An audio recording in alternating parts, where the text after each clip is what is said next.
Hello, welcome back my channel SN passion. కాకరకాయ ఫ్రైని చింతపండు వాడకుండా, చేదు లేకుండా ఎలా చేయాలో చూద్దామా రండి. కాకరకాయలను శుభ్రంగా వాష్ చేసి చెక్కు తీయకుండా ఇలా మందంగా రౌండ్గా కట్ చేసుకోవాలి. ఇప్పుడు స్టవ్ వెలిగించి స్టవ్ పైన కడాయి పెట్టి కడాయిలో ఆయిల్ వేసుకోవాలి. ఆయిల్ కొద్దిగా ఎక్కువే పడుతుంది, 1/2 కేజీ కాకరకాయలు కదా. ఇందులో ఒక మీడియం సైజు ఆనియన్ని స్లైసెస్గా కట్ చేసి వేసుకొని ఒక్కసారి ఇలా కలిపి వీటిని వేగనీయొద్దండి. అందులోనే కట్ చేసి పెట్టుకున్న కాకరకాయలని వేసుకోవాలి. కాకరకాయలని ఈవెన్గా స్ప్రెడ్ చేసుకొని మూత పెట్టి ఒక 2-3 నిమిషాలు వదిలేయాలి. 2-3 నిమిషాల తర్వాత ఇప్పుడు అంతా కలియబెట్టుకోవాలి. కింది నుంచి ఆనియన్ ఆయిల్ అంతా మిక్స్ అయ్యేలాగా కలుపుకొని 1/2 టేబుల్ స్పూను సాల్ట్ను కూడా వేసి అంతా బాగా మిక్స్ చేసుకోవాలి. మంటని సిమ్లో పెట్టి 5 నిమిషాలు మూత పెట్టి మగ్గించుకుంటే ఇలా ఫ్రై అవుతాయండి. ఆయిల్ కొద్దిగా పైకి వస్తుంది. అప్పుడు ఒకసారి మిక్స్ చేసి ఇందులో 1/2 టీ స్పూన్ పసుపును,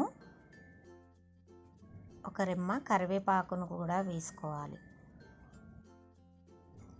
1/2 టీ స్పూను అల్లం వెల్లుల్లి పేస్ట్ను కూడా వేసుకోవాలండి. అల్లం వెల్లుల్లి పేస్ట్ ఎప్పుడైనా అప్పటికప్పుడు ఫ్రెష్గా వేసుకుంటే టేస్ట్ చాలా బాగుంటుంది. ఇందులోనే 1 టేబుల్ స్పూను కారం పొడి వేసుకోవాలి. కారం కొద్దిగా ఎక్కువే వేసుకోవాలి. మీ టేస్ట్ని బట్టి, మీరు తినేదాన్ని బట్టి వేసుకోండి.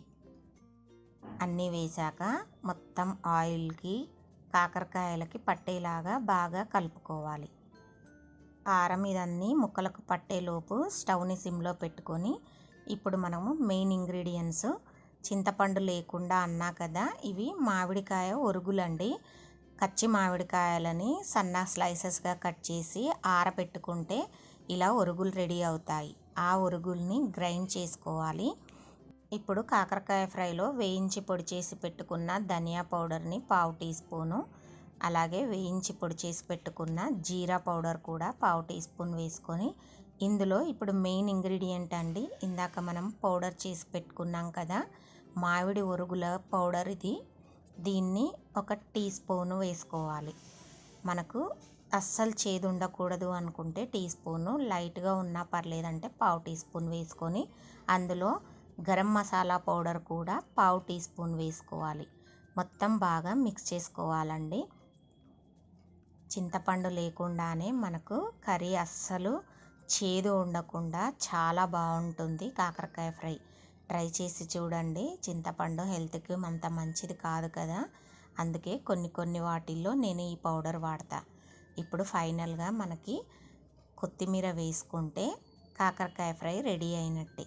చూసారా ఎంత బాగుందో, చూడటానికి కలర్ఫుల్గా ఉంది కదా. అంతే అండి, మన కాకరకాయ ఫ్రై రెడీ అయింది. స్టవ్ ఆర్పేసుకొని సర్వ్ చేసుకోవడమే. మీరు వేడి వేడి అన్నంలో ఈ కాకరకాయ ఫ్రైని తిని చూడండి.